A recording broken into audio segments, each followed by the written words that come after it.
Hello, everyone. Phil Bianco from the Three Rivers chapter. I'm serving as the vice president under our president, Dan Monacher. And one of the things we were asked to do was to do this Lunch and Learn series with different colleagues of mine. And Hasan is the next one up. And he's going to talk today about the nature of DevSecOps and its relationship to digital engineering. And we also have Bob Paro. He's going to co-host and he's going to monitor the question and answer because Hasan would like this talk to be interactive. And so Bob from Chicagoland is going to do that. You can see he has a really nice logo shirt that I envy there. So that's nice. And anyway, we'll get kind of rolling here. Okay, and then without further ado, Hasan, again, all around great guy. He's a technical director of the continuous deployment of capability group. He's a DevSecOps expert. He has worked in system and software security for years. And he's also, very good at software architecture. And what I like about Hasan is I went and I looked through some of his talks, and my favorite one was ask me anything. It takes a lot of courage to do a talk where it says ask Hasan anything. And so I think, especially in this topic, Hasan will be able to provide a lot of value to you.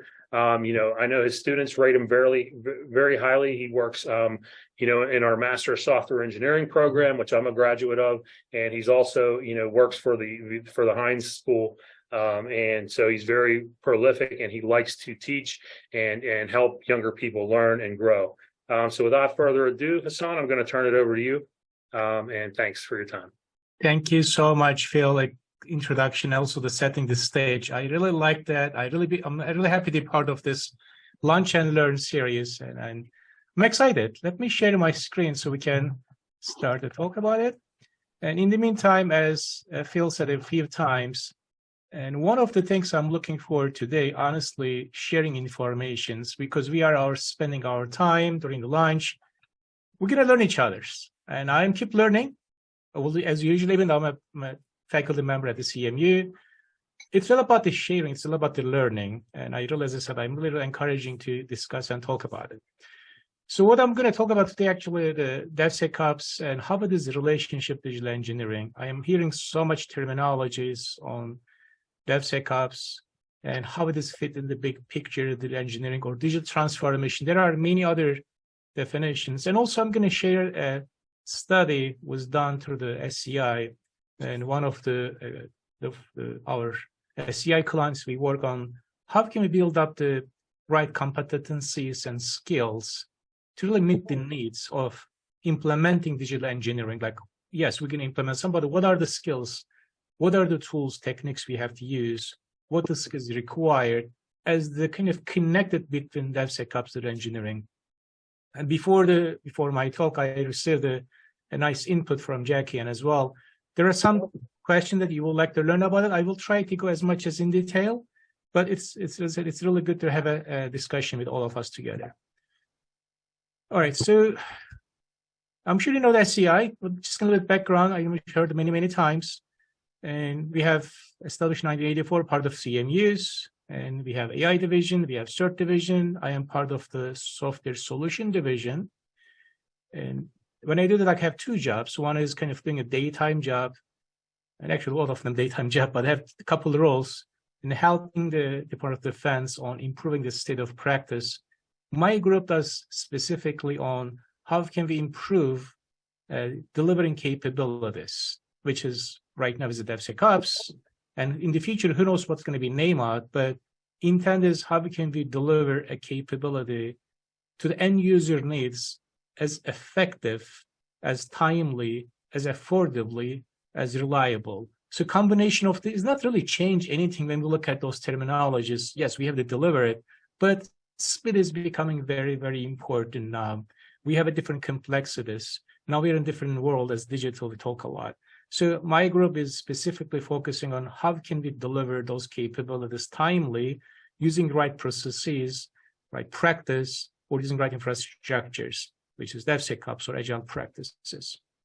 So let me define a couple of things first. I know everyone has their own definitions, and I use the DoD digital engineering strategy. I'm sure you all heard about many times since the context of more about and how can we apply the digital engineering concept into the DevSecOps. Again, the context is more about the DoD, but very similar thinking, and also industry has that concept. And when we look at digital engineering and really integrating digital approach of using authoritative sources and systems, data, models, and in a continuum across discipline and look across the life cycle. This is really key point. And when we look at that concept, it is not just the one element of creating the model system itself, but that has to be realistic, has to be up and running, has to be a life cycle perspective. That's one element. And we have to use the MBSEs, which you're using it, but how can we get those practices, make it more real implemented, goes back to the end user needs. The goal is really using a new tools, right tools. I mean, we have been using many tools, but when we use the tools, we have to change our way of using the tools. Like, we don't want to use just the tools, the sake of the tool is great, but we have to use those tools efficiently. When I say like, we don't want to be using the same old ways all the time by using new tools, it's not going to be improving our state of practice. Now we have to use those tools in an effective way. We can deliver a capabilities into the warfighter or users at the speed of relevance. The two key terms, actually, it's really interesting here, connecting the both concept. One is a speed, the other one is efficiency. And I saw so many examples in my journeys, and I'm also teaching the class as well. We always use the tools, what the tool is dictating to us, what the tool is describing, but we should really step back and ask ourselves, what are efficiencies I have to do? What is the purpose I'm going to use? And look at that perspective. So we have to change our business model and thinking and our culture. So I'm going to cover up all, but you have to change how are we thinking. I'm really encouraging all of you, think about it yourself. What that really means to me, how can I change my mindset to use those tools effectively to improve my daily practice? If I'm using the tools, it's not changing my processes, there's no benefit of it because we are becoming a hostage of that tools. Why is it important? Because if you look at all this digital engineering, mainly for DevOps and DevSecOps, it is about the new practices. It is about the change. It is about using more efficiencies. Like, if you look at some of the tools, and we have been using for years and years, one of the famous continuous integration tools is Jenkins. Nobody called the continuous integration tools years ago. Jenkins was exist. We used that tools for years, but we never really think about it in a continuous fashion, which is efficiencies. So now when we look at those perspectives, it is about efficiency of using those tools to deliver capabilities. So when we look at efficiency, now, it is not that easy job to build up efficiencies. Yes, tools should be important, but there are other elements needs to be in place. So let's look at what the elements are. Questions? All right, I'm going to move on. Again, if there is a question, please chime in. And I really would like to learn from you as well. I'm sharing my thoughts and ideas. If I'm wrong, please speak up. I'm happy to discuss and talk with all of you, have a more interactive sessions. And also, I would like to define the two terminologies to set the stage about the DevOps and also DevSecOps, how about the differences in between. And in IEEE definitions, I'm the co-author of the IEEE 2675, and is a set of principles and practice enable better communication between all stakeholders, which is kind of relevant people on specifying, planning, designing, deploying. Everybody has to say something to in the life cycle, what they're delivering capabilities, what the product looks like. It is, I know it's just the terminology came out in 2009 about the DevOps because the hashtag, honestly, was a hashtag, and because more about operational resistance to the dev people as a result of agile implementations. It was a resistance from ops team. They said, how can we fix the operational tempo to meet with the dev people desire? So pressure from agile team, it actually created DevOps mindset from operational perspective. How can we change our operation environments so we can receive any code changes as quick as possible so we can apply those new features of the code is requiring from a business perspective get into the application production environment. It looks like a simple, but to having a working software or working in a way that it is not disrupting the operational tempo, it is requiring so much coordination. What I mean coordination is about designing the right systems from the beginning, or how can we get the needs of the user needs as quickly respond those. And we can use automations, we can talk about the people, like a compliance perspective, security perspective, people has say something too in this process. That's how this movement started. In realistically, that's my opinion as Hasan, we don't want to call it DevSecOps, honestly, because if we do the DevOps right, it should be part of the security as part of it. Like it has to be over there. How are we building up our systems and software? It is requiring all the quality attributes. Security is one of them. It was there since day number one. We never changed it. It's not changing in the way of doing the software development anymore. It is not a new software methodologies. It's just the mindset of DevOps. Okay. It is not, when some of the people are saying it is we are defining new software methodologies. No, it is a mindset. We are not dropping any architectural thinking. We are not dropping any design perspective. We're not dropping any testing perspective. We're not dropping any of the qualities. That doesn't mean you have to go fast and deliver a crappy software. It is not. So when we look at that perspective, and sadly, the community drop the security needs. I will explain why, and then I'm going to go to DevSecOps pieces. And actually, I'm one of the founder of the DevSecOps terminologies as part of the SEI conferences that we had decided together to call it DevSecOps. When we go fast, security became as not quantify objective things our business needs. Because business needs was keep pressuring more to meet the user needs. It is unintentionally, security was not planned accordingly in their daily plannings or the use cases or any user stories, was often ignored. When we think about the security testing, it became a late in the game. Things are moving so fast and we have so much deliverables, it's planned, we have so much tempos on our Scrum or maybe using a daily sprint, or daily Scrum or sprint, or whatever the method we are using it. It became so fast and we started to deliver so much functionalities. In that fashion, we start to use some static analysis tools to catch any errors during the code phases. We start to look at some dynamic analysis testing on how the application is behaving non-security practices. That became a bottleneck to the people. They said, why I'm doing this one as a delay? Because static analysis tool is telling me 50, maybe 100, depends on the line of the code, maybe hundreds of, maybe thousands, it depends on the size of the project. We may see so many vulnerabilities. Which one I'm going to fix it? Some of them is requiring a time to fix those vulnerabilities. Some of them, it may not be relevant of what the tool is saying, it because architecture has a different design considerations. How can I address those vulnerabilities? Because of that problem, and developers start to ignore those findings, what the tool is saying. It became a noise. And so one example, actual application running production environment has more than 2,000 vulnerabilities in it. And why they're not fixing? Because it's not planned accordingly.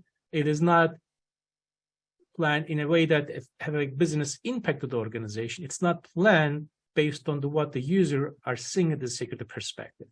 So to solve that problem, as a community, we said, let's think about the security as part of our cultural engineering practices. Instead of having a breakdown silos in between, let us talk about the security as part of our life cycle. As part of our planning, part of our architectural design, part of our decoding, has to be addressed in various phases of life cycle. That goes back to our definition of the quality attribute. How are we handling the performance, reliability, modifiability? Sec is part of it. Let's call out specifically, should be part of it. So when we start talking about DevSecOps, it became a term and plus, and people would like to call out specifically and use those concepts with including the planning, including architectural, including the design elements. Because a lot of security vulnerabilities are design specific. If you guys look at the OWASP Top 10 2021 and recently released at about November timeframe, the first time and security design became a fourth element of the common vulnerabilities. It's really telling a community we have to plan accordingly. We have to design accordingly. Otherwise, it's going to be a band-aid solution. That's what really DevSecOps says in reality. Again, if we do the DevOps better, we don't need it. But since we don't do our job well, now we are calling up, hey, community, let's think about security as part of our activities. I'm going to pause. Anybody's any questions? Some of you would like to learn about the more DevSecOps. I can go to deeper dive in these slides and talk an hours, but I want to make sure that if there's any questions or any objections, any type of the desire you would like to turn, because it's really a foundational topics we're going to tie into the engineering concept. And I want to cover up all this DevSecOps pieces. Anybody any questions? So Hasan, I do have a question. Please. So my name is Aaron DeMello, systems engineer here in Canada. Mm-hmm. Do you find in your experience that most companies set up a DevSecOps team to really kind of instill the culture and that transition for the rest of the program or the company? So it's a great question, Aaron. I'm going to use this picture here with my mouse. There is two concepts of DevSecOps. When I say the concept is actually two components. If you look at the team perspective, we have one persona, one teams who are setting up this engine piece. That's what we see as infrastructure. That's what we see as a DevSecOps implementation on kind of a conveyor belt concept or effect, whatever you call. Typically, industry calls a CI/CD pipeline, which kind of a continuous integration, continuous delivery, continuous monitoring, name it, everything continuous. It's going to become your infrastructure pieces, this environment. This is typically designed only once. Depends on what things we are building as a product, as an applications. You may have multiple pipeline you might be building because each of the application is requiring different build manifestos, different test cases, different environments. You may have a core infrastructure and then you can create different branch for different build. This is typically done by, we call the DevSecOps engineering team. Some people are calling it a platform engineering. So who are building the pipeline, who are creating those infrastructures, like more about the IT team, operational team, but that's their job is just maintaining those pipeline. Other team members who are the consumer of this pipeline, consumer is like developers, architects, MBSE engineer, whoever is using this platform, they are the consumers, which is they don't need to know about backend infrastructure. Like, be clear, I don't want anybody is expert in the Kubernetes. It's not necessary. It's not needed. Kubernetes, it's great to build up those infrastructures here. It is here for deployments.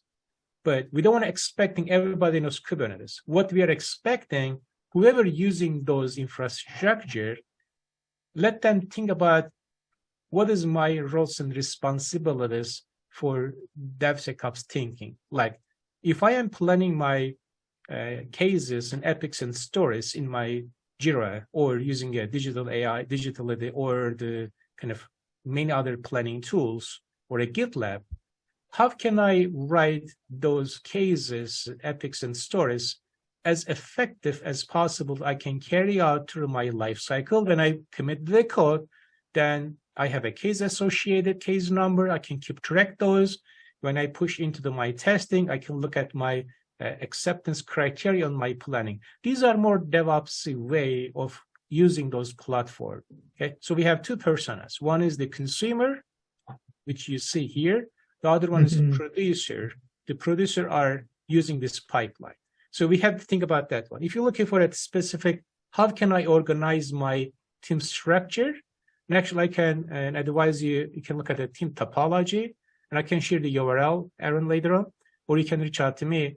Team topology, and he's one of the grad students from ISR, actually. He worked in the studies in many environments, like Google does SRE, and Facebook Metaverse does a production engineering. So you kind of looked at what are the skills is required, what type of things is required. That came up a kind of a team topology concept. One is and people are using the platform creating, the other people are facilitator, the the other people are using the consumer, but in reality, there's a two teams, consumer and producers. Producers are maintaining this pipeline. Consumers are us. We are using the pipeline.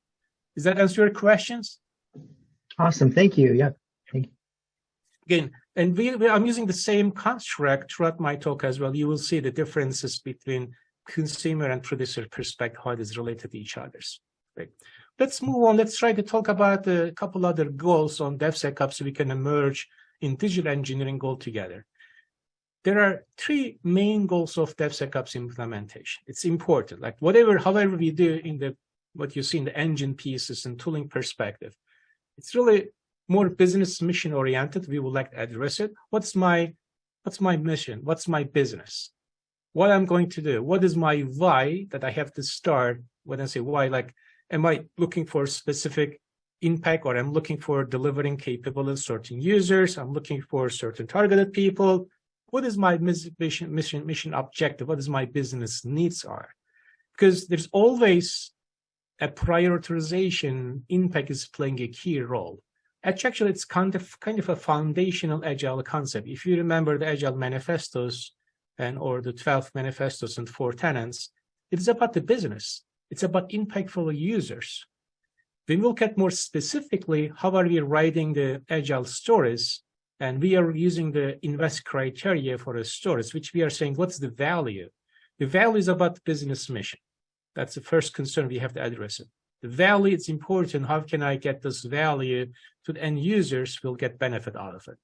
This is specifically used many organizational, the organizations like Amazon or the Google or Facebook, everybody, because that's what they are going so fast to meet the user needs. I'm sure you heard about the stories recently, how the value is playing a key role versus ChatGPT, Microsoft, and versus the Google AI.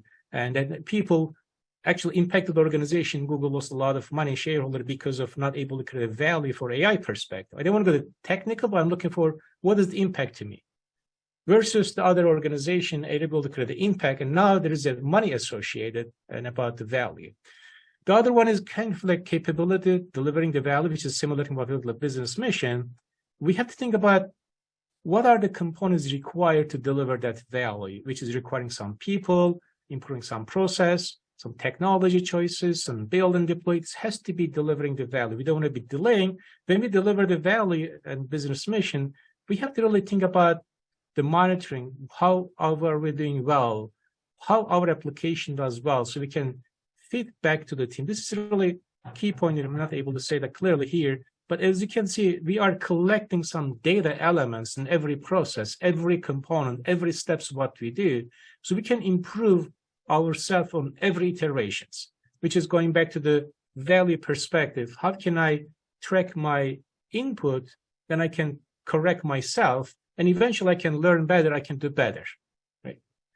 So now we are building a product which is meeting our needs based on the business mission and capabilities. So in another word, like creating a construct is we need to have a continuous delivery, providing a value for a product. And underneath of the engine, you see basically our platform, our infrastructure, our shared services, which people are using it. So we can build up multiple products. We can build up multiple components using a shared services. Like we run example, what that really means. Like Google using a single monorepo. So monorepo, they have a single code repositories, but they have thousands of different application components are using the same code repository. Isn't that great? Like thousands of developers are using the same code base. People are using shared services for infrastructure, for buildings, for software truth, which is a foundational digital engineering concept, right? Now, when we build up those automations, each of the project, which is kind of a repositories in the code base or a project, has its own delivery, has its own build automation and testing components itself. But the informations come from the same environment. And also there are common other services organization use, Google in the case, and like a bill of materials. And they have a single code repositories or artifactories, keep track all the dependencies. One thing is changing, everything is going to change with the new dependencies. it's perfect secure environment. So, which is kind of a shared services. Now, going back to Aaron's question, if we are setting up our infrastructure, we have to think about those concepts at the beginning instead of just connecting the dots or just building up a one CI server. That's not enough. Or just saying I'm doing the one build, but where is other components? Then we can really think about are the factories or planning and design, and all the component has to be part of it. Let's take a look at the digital engineering goals. Again, this is for Mrs. Zimmerman's strategy from 2018, and then 2020, put out the goals. There are 5 main goals on digital engineering. So we look at the 5 main goals that listed: model integration, authoritative data source, an end-to-end solution, IP, workforce scaling. So I don't want to go in detail. Let me try to map those into DevSecOps together, right? So we look at the first goal about the model integration, right? How can I integrate my model, which is the core MBSE? How can I make sure that I'm able to utilize that model in the level of the same infrastructures? How can I create my model? How can I put my CMU model into my infrastructure?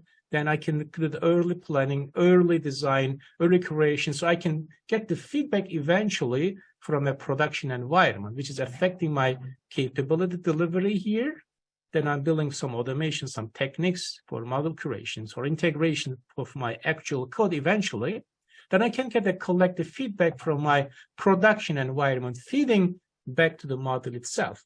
If we are looking for digital twins eventually, like another the term we have been start using a lot, if I have a digital construct that I build it, how can I collect the data?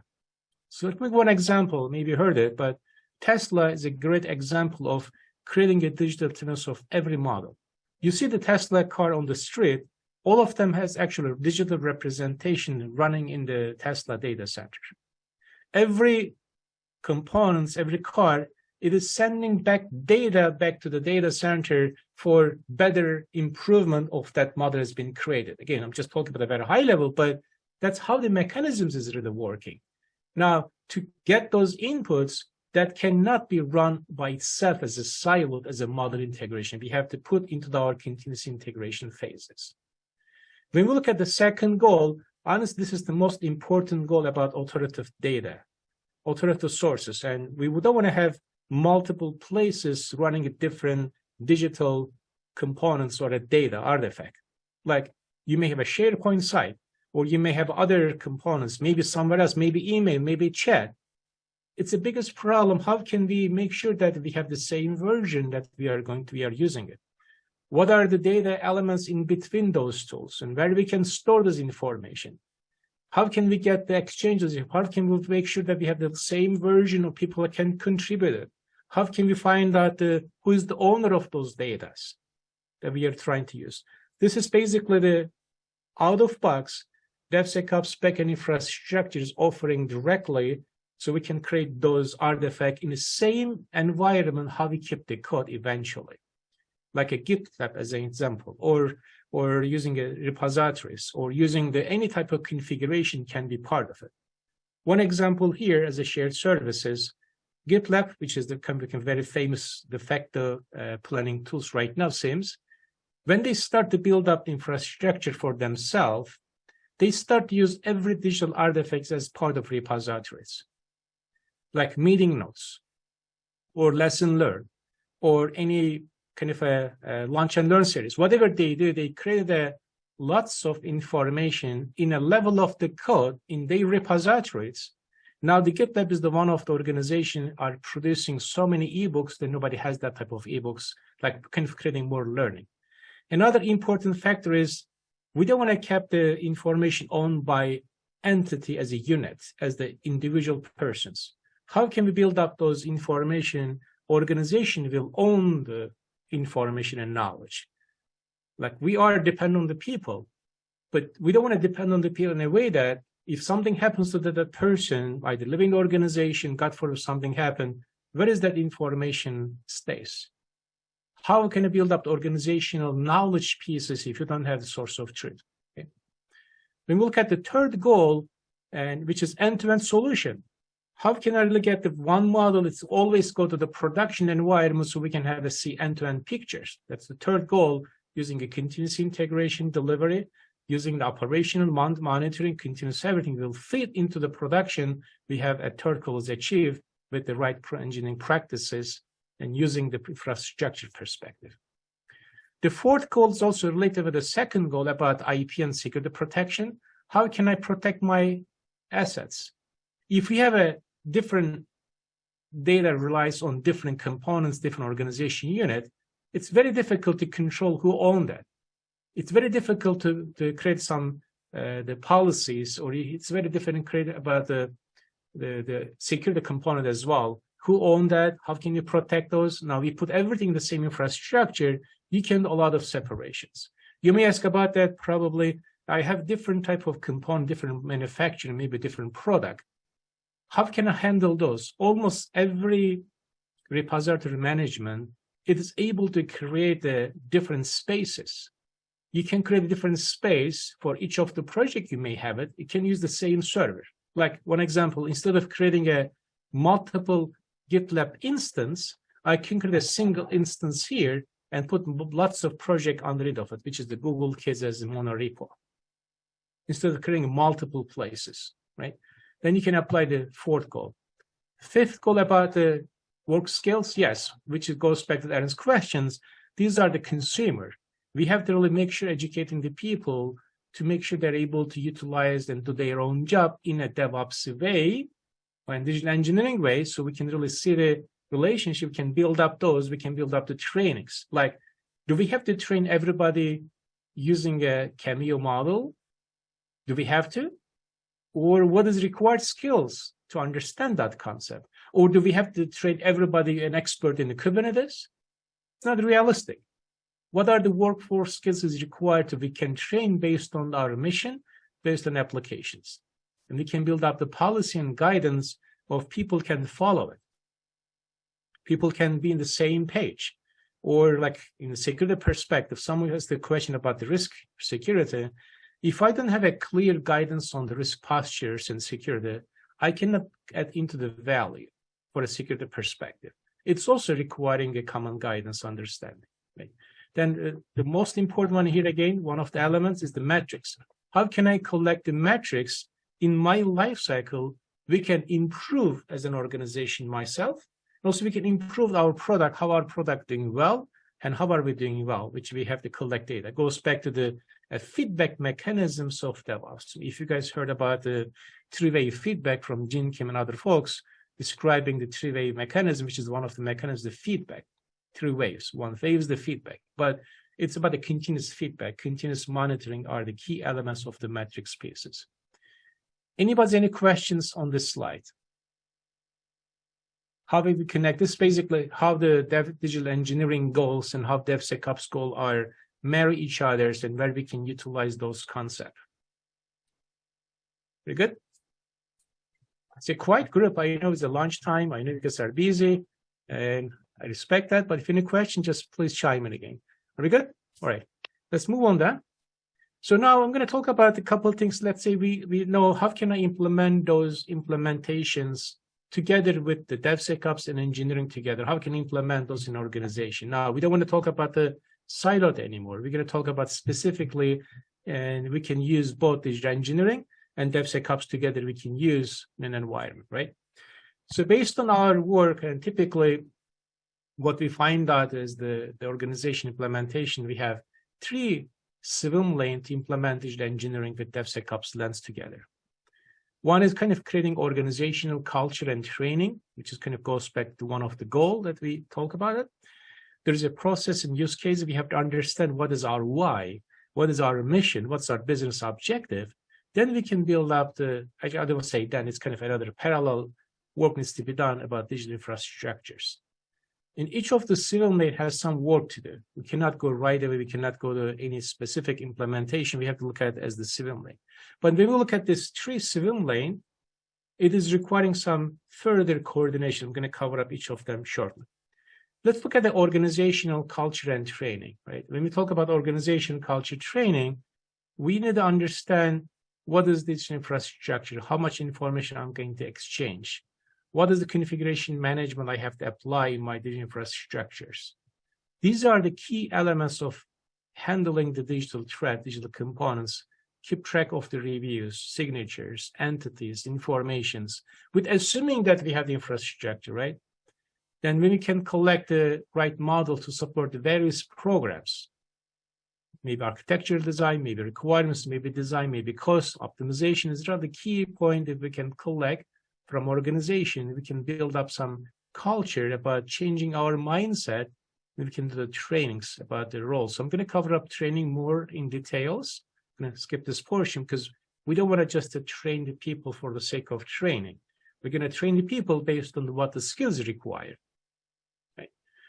We look at the process pieces, which is a kind of classic term, but in the process, we have to enable a digital dashboard to track the progress from all the way to the beginning to the end, from requirements, from inception, all the way to the deployments, including architecture, including design, including cost and risk and schedule, should be across the division. It's not just the one place. Now, going back to the one of the goal, we said, if we use the shared infrastructure, instead of each of the division are using their own components, we can have a full traceability. We can see where we are. We can see how are we doing it.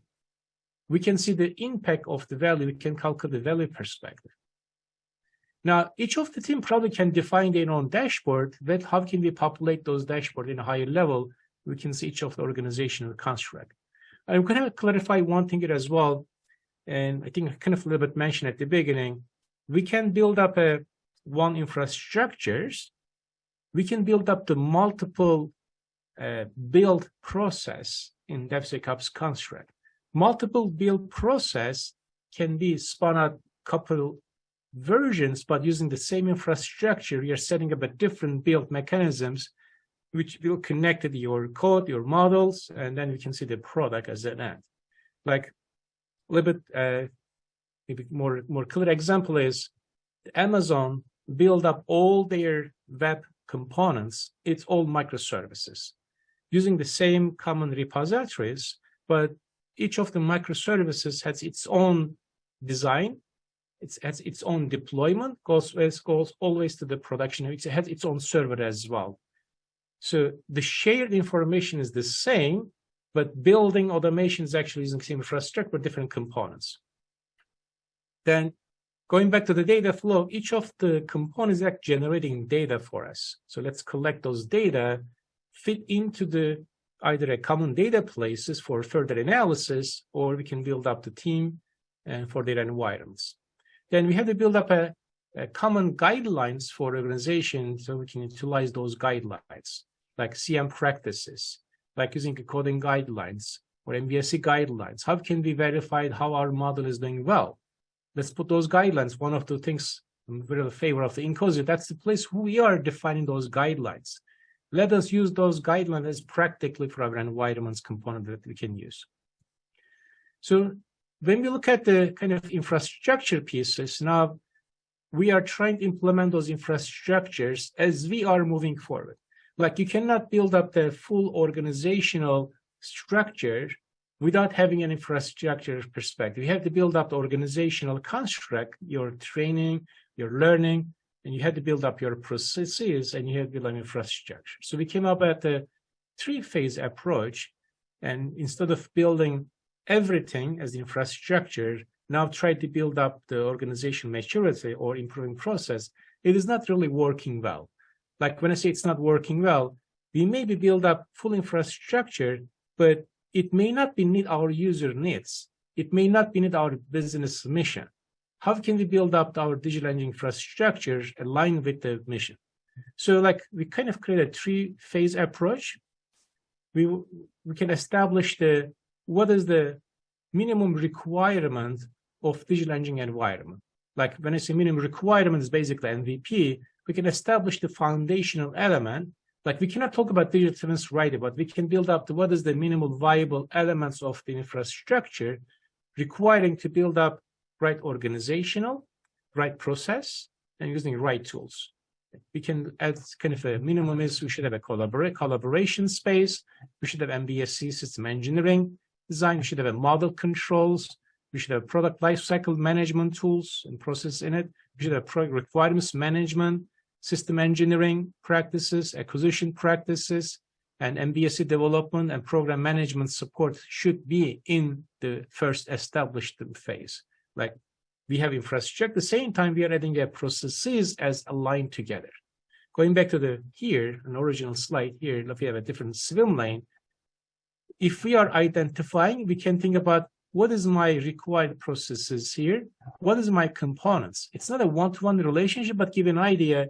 If I am building about organizational culture, what I have to do, what things I have to change in my process. When I change my process, how can I utilize infrastructure effectively to build up organizational culture and training with the right processes? It's basically we are growing as we get better and better instead of going one side this way and then finishing up with the next side. It is not a waterfall steps we are talking. We are talking about more coordinated, more aligned process, each of the phases we can go. This is more of establishing phase. When we go to analysis phase, now we can apply more DevSecOps practices, continuous integration, continuous delivery, continuous monitoring, all those things we can apply. We can think about the risk management analysis. If I don't do this model, if I don't do that component, what is the risk component to? What's the value? We can think about the system analysis as a practice.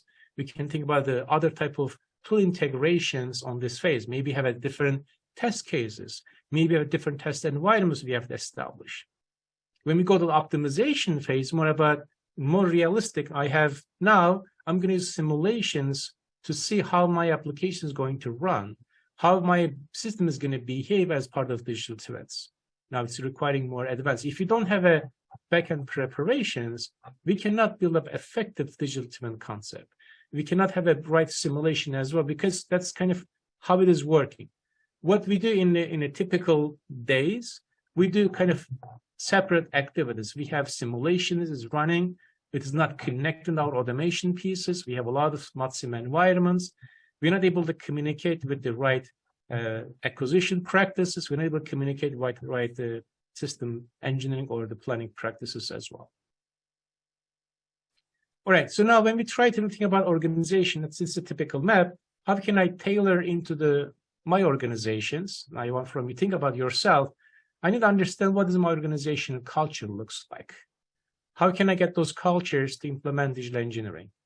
Changing the people's of mindset, which is about what is my role in this digital thread, in this journey, then I can change myself on this digital threads, then using those, maybe training, maybe using different tools. I'll come back to training shortly, which is about the changing and learning and sharing information. It's instead of keeping myself, let's try to use that. Let's try to share those.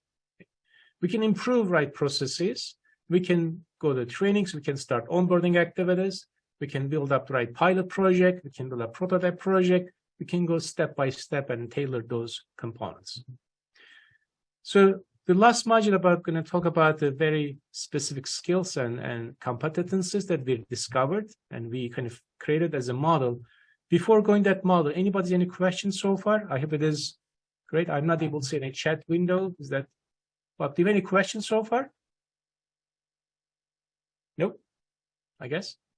All right. Thanks, recording stuff. All right, let's move on then. So now, when we look at those analysis, what we did, we said, if I am looking for an end-to-end lifecycle perspective, what type of skills, what type of capabilities I should have to achieve my digital engineering journey, including DevSecOps. Again, it's not just separate activities. Now we are combining together. Based on our research, based on our analysis, we came about 11 capabilities relevant to digital engineering, including program management, analysis, project management, product lifecycle, system architecture, electrical engineering, mechanical. These are the capabilities requiring to build up digital engineering. Okay. Then, using the three-phase digital engineering roadmap, utilize infrastructure to meet organization needs. So let me open up this 11 capabilities, and I can go dive into what the skills is required, and also what type of roles is fitting that skills. In our lens is always, what is it here for me? What I have to know about it. Based on my title, based on my organizational titles and roles, what things I have to know then achieve my job. And we were able to group those 4 engineering domains into the system lifecycle, system engineering practices, system development, DevSecOps, requiring a certain skills, and product acquisition support, which is kind of early planning phases. So based on the 4 categorizations, we created the required skills to achieve the job with the 4 common digital engineering domains. Let's make a couple examples here so we make it more concrete. And I have Excel file I will share with you as how we created shortly. Let me look at this file as well. So based on the 4 domains at digital engineering performance and domains, we have system acquisition team who are building system engineering practices at the combination of each of the phase implementation. If I am the phase 1 or phase 2 or phase 3, system engineering practices is requiring to understand about the requirement management, system engineering practices, MBSE system engineering using some collaboration tools. System development is focusing on more digital twists. Again, there's a kind of connection in between as well. System development, DevSecOps, and simulations as part of system development domain. And product acquisition support is more preparations, more about the planning, more about the management perspective. Goes back to our business mission objectives that we can use. Here's one example about the domain and capabilities, like requirement management, which is the performance, the capability of the owner. The organization can be part of requirement management authority, and the role is going to be requirements engineer, requirements lead. What the skills required to achieve those roles is under performance. Another example is for MBA system engineering, can be part of organization system engineering authority. The roles can be chief product architect, chief data officers, and hardware lead, software lead, production lead. That can be different roles, but the performance will be under system engineering concept. Let me show a graphical representation so we can see the better version. So this one is one more example is about the digital engineering competencies on the DevSecOps authority. You may have organizational construct you define as a DevSecOps authority, but the roles can be an engineer, can be architect, can be a tester, can be platform engineers, or when we look at acquisition practices, can be acquisition authority. So each of the organization and the unit, they have some performance, who does the job, and they have the roles. Again, this can be changed, like the performance depends on how you create your organizations. Typically, roles is not changing. Roles and responsibilities are the same. You may define different terminologies on your who does the component for me. Then based on each of them is requiring some certain skills. Like this is very crowded skills. And we came up about the 50 competencies for the 16 areas for the 24 roles. Let me give one example here, and we can have a more clarity. Let's say if I'm a requirements management authority, under the requirements management construct, and authorities organizational unit, as I have a requirements engineer. So what the requirements engineer should know about it, they have to understand or skills to understand MBSE modeling. They should have an understand about the requirements. They should have a knowledge about the .f or UF or knowledge about MBSE practices. This is not about the requirements engineering that we are expecting from requirement engineer should have those skills so they can do their job better. Or one example here as a product developer, in the phase of product development, I should understand my product development tools.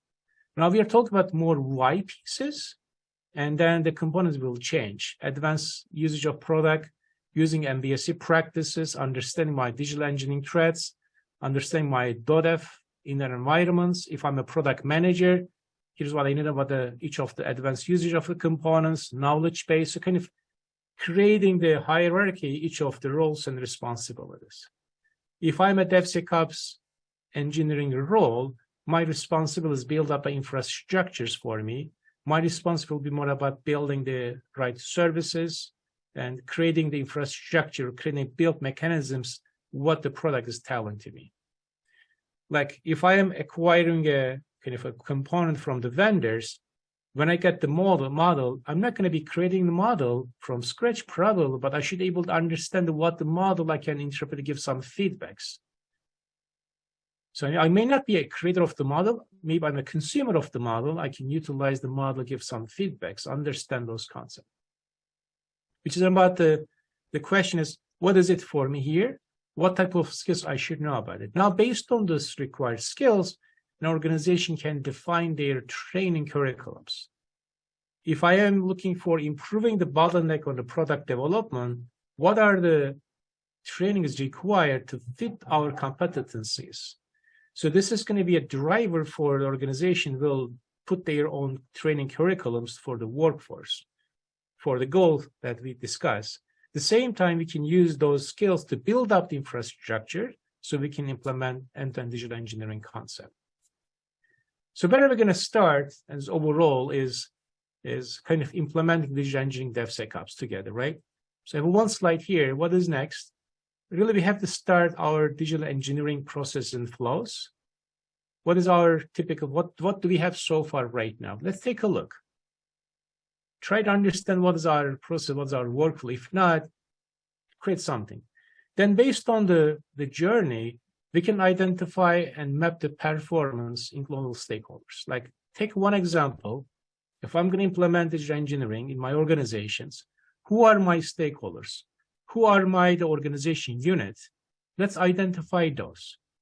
Then goes back to our implementation plan. We can define right products and tools. Instead of creating a tools and product first, let's look at what we needed. What is our important business mission and vision? We can apply those products and pick the right tools. Especially on DevSecOps domain, I see so many organizations are buying the tools. They are building up a perfect, great infrastructures, but they never use effectively. Goes back to our goal at the beginning. Digital engineering is not using the same way using the new tools. We have to change our way more effectively. If we're using the same tools for the same ways, maybe different tools, maybe new tools, if the way is the same, but process is the same, that's not really improving our process and practices, right? Then we can think about a complete software and system development lifecycle. Then we can identify trainings, who needs to be manager, engineers, contract, other parts throughout the SDLs, which is system development lifecycle that we train, right? Last couple more slides, and as a result, it's basically we are talking about, this is one of the favorite slide is about the code. We are doing the code. When we look at digital engineering, end of the day, it's just the code. We just keep writing the code, right? I see Aaron raise your hand. Aaron, you have questions? Yeah, so my question is really, in my company, our customer, there are multiple groups within our customer base. And when you are implementing something like DevSecOps, where you're trying to have a consolidated kind of repository there, could you provide like some, I guess, some tips on how to kind of corral everyone to have a consolidated database there or repo? So Aaron, what I suggest to you, instead of creating multiple repositories, let them use the single instance of, what is your typical repositories in your case, Aaron? Are you using a GitHub, on-prem, or GitLab? I can give more guidance to you. Yeah, I believe it is GitHub, but the issue that we have really is that our customer would like to own the data, and then we also would like to own the data. So it is, we're kind of navigating that line there, right? So you can utilize the single instance. Let's say I'm using GitLab in my environments. You can have a separations of the project basis. So use the same repos. When I say same repos, same instance, and you can create your projects differently, and you can set the roles in the GitLab. It's doable, same as the GitHub. When you finish up your work, you can share the whole project as an export to your clients. It's keeping the same place, but what is really changing, Aaron, is how are we doing the testing and building is changing. That's only the change components. The code is a code. It's a text file. It's a text, right? You can store it.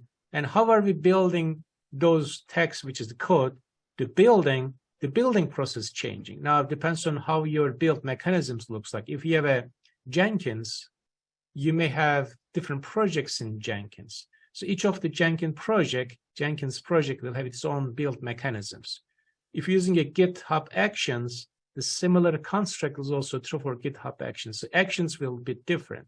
So now you can export your build manifestos, build configuration along with the code.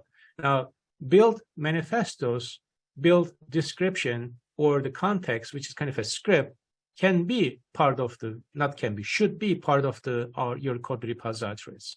So code repo should not be just the code. Your code repository should have build manifestos, testing, test scripting, infrastructure pieces should be together. When you finish up the work, you can deliver it. So keep your code level as minimum. And then, not going to say minimum, like a shared single environment, create different build mechanisms. But people are typically creating a one-to-one relationship and saying, I am going to have my build, here's my repo. That's the bad exercise. Yeah. It's creating a multiple instance on every time. It's becoming very difficult because if you have some common services, if you have a common components, it is very difficult to maintain those the baseline component, baseline coding for each of the components in the backend. Right. So again, do you have to think about everything as a code? It's really it's a code that we do. Try to build up every configuration as a code. Try to build up every test as a code. If you minimize the work in a level of code, it is much easier to automate. It is much easier to trace it. It is much easier to really do other type of automation perspective as well.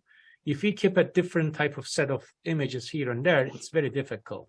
We are trying to bring up into the level of the code as a common denominator, makes much easier to keep track those and also automate those steps, including documentations, honestly.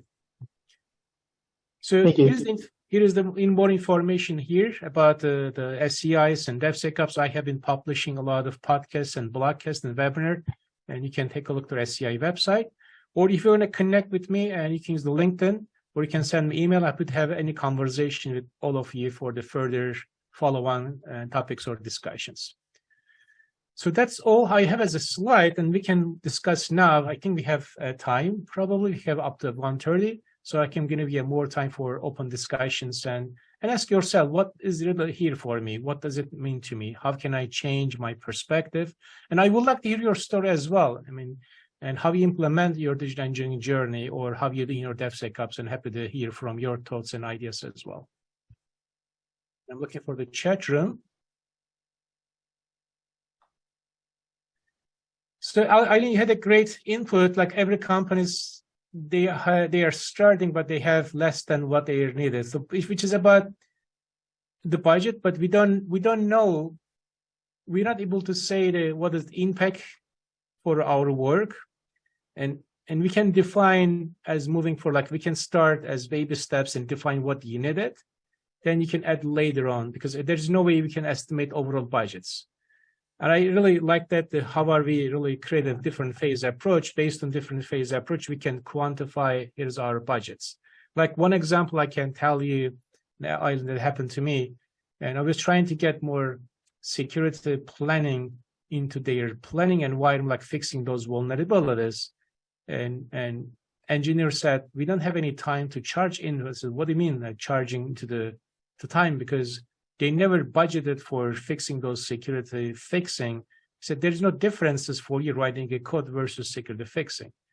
And next year budget, they added extra time for the training pieces. Like training it may be overcharging at the beginning, but it's going to pay off down the road. So it's becoming more us. How are we implementing those? We can show the return of investment. Typically, budgetary folks, they don't know what is the value they're spending.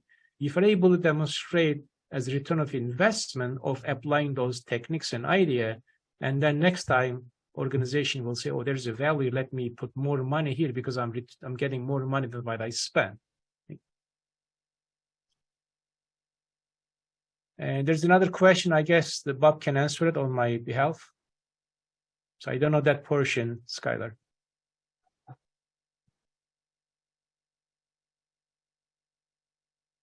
Right. Any other questions? Let me finish up my slide and stop sharing my screen.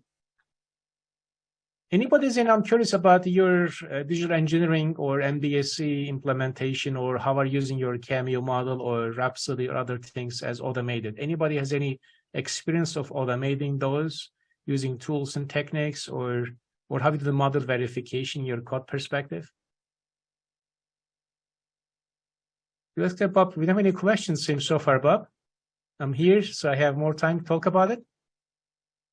So the questions that were posed during registration, you really addressed all the questions that were posed during your presentation. So good on you for doing that.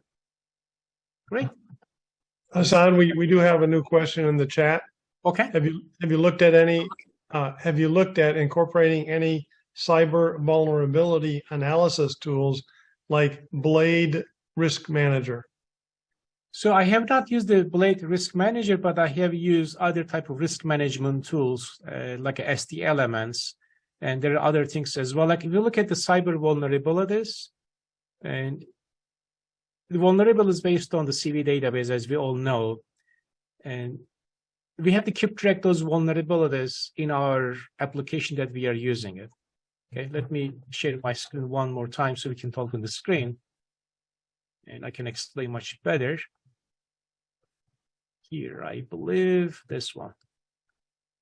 So if you are building as the traceabilities, so first of all the tools has to be integrated. Doesn't matter which tools are using it, but using an SD element, one example, which is risk management tools, will define what are the potential high risk low vulnerabilities, and based on the knowledge of OWASP top 10 or SANS or other organization, or the tool is listed, then look at those vulnerabilities at prioritization, feeding back to the more planning phase here, which is on the planning phase, that will give you a response what is enough for specific risk we have to handle it. So tools is available, but it really depends on us. How can we define what does the risk mean to us? So somebody has to really decide what are the risks that we're going to address it. I think it's going to be next talk with the Brett talk about more risk pieces, but we have to see what is our risk that we have to address. It doesn't mean what the tool is saying as the high, low, medium as vulnerabilities. Some of them is critical vulnerabilities.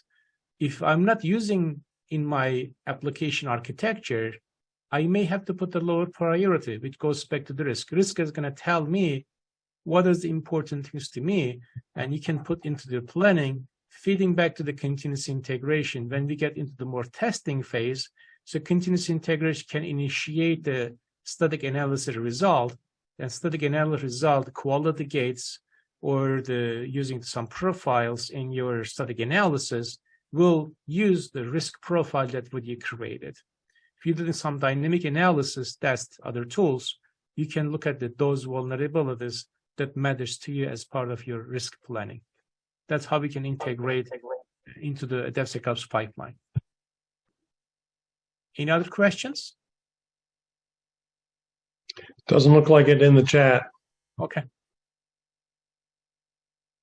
Again, if you want a follow-on question later on, and ask yourself what really matters to me, and if you have any specific thing you like to implement, I'm happy to discuss. As I said, this is a kind of passion to me. I'm looking forward to improve the state of practice on DevOps and DevSecOps digital engineering as improving the software quality.